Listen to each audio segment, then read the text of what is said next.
Salam Media Sriwijaya. Jenazah seorang warga hanya diantar ke pemakaman oleh perangkat desa karena diduga tidak ada tetangga yang melayat viral di media sosial. Kejadian tersebut benar-benar terjadi nyata, bukan dalam sebuah cerita sinetron. Dalam sebuah video yang beredar luas di media sosial akun Instagram @terangmedia, kejadian ini disebutkan terjadi di Desa Kedak, Kecamatan Semen, Kediri, Jawa Timur. Dalam video yang beredar, terlihat sejumlah perangkat desa berseragam Muhammadur Rasulullah. La ilaha illallah. La ilaha illallah.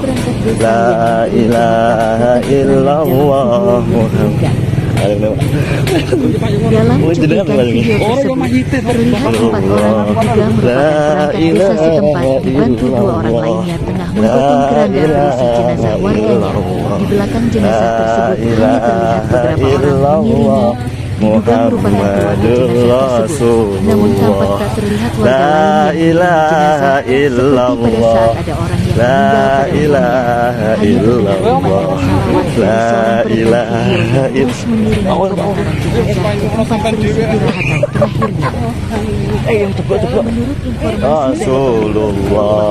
La ilaha illallah. La ilaha illallah. La ilaha bahwa beliau semasa hidupnya jika ada tetangga orang yang meninggal ia tak pernah datang melayat.